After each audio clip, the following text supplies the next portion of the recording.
Well, back with another Footy on 9 season preview with Jake Niall from The Age. Jake, we'll have a look at the Demons here, and they got a good signing in Ben Brown this off-season, but unfortunately it might be a while until the D's fans get to see him in action. Yeah, no, he's come to injury again, and so they won't be seeing him in the early part of the season, and they don't have Sam Wiedemann either. So without their two first-choice key forwards, an area of the ground where they've had a lot of trouble, they're going to have to go back to Tom McDonald for a period at least, and that's not ideal. They were looking to get him higher up the ground and play a different role this year, but he's going to have to go back to the goal square and try it again, see if he can revive his career, which is really stagnated the last 2 years. Well, I guess you can't do a Melbourne season preview without talking about Simon Goodwin this year, who, after his 2018 contract extension, has been under a lot of pressure. Is there any wriggle room for the club to sort of maybe get out of that deal now if it all goes pear-shaped? No, he's got a guarantee. He's got a watertight contract. Craig Kelly, very good manager, very well connected, has certainly done Simon Goodwin a good service there. So if Melbourne are to part company with him this year, and it'll all be decided by results, then they'll have to pay him for 2022. That's the bottom line. But having said that, I don't think that the contract will influence very much what they do, because Melbourne, funnily enough, one thing they have got right, financially, they're in very good nick compared to probably a stronger position than in the last 30 years in terms of their financial position. They're an unassisted club during COVID, which was unthinkable probably 5 or 6 years ago.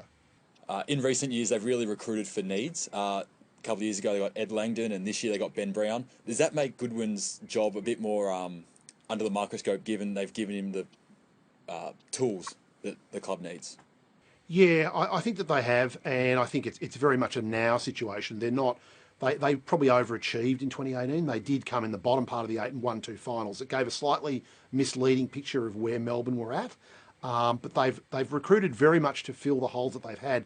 Their big challenge for the year, however, is going to be scoring, because they had a lot of difficulty. They stiffened their defence. Stephen May was outstanding last year at fullback. They've got Jake Lever. They should get Neville Jetta back, hopefully playing decent footy this year. So their defence and their defensive style has taken a big step forward. But what's happened is they seem to have lost the ability to score. Of course, they were much better when they had Jesse Hogan. They made the correct decision to get Jesse out. He had to go.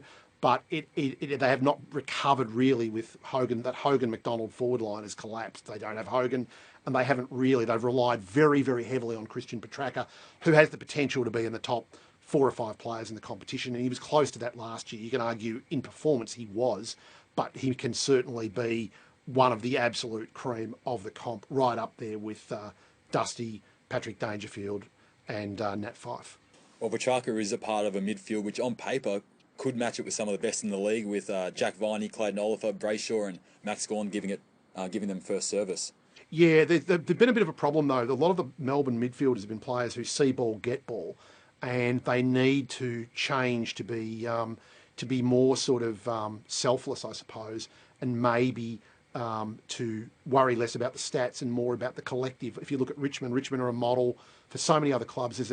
Melbourne are a team that, if you look at last year, they got outstanding years out of individual players, including Petracca, including May, including Viney had a much better year. Gawn was All-Australian, and yet they didn't make the finals. So the challenge for the Demons is to be a more collective group, particularly in the midfield, but everywhere.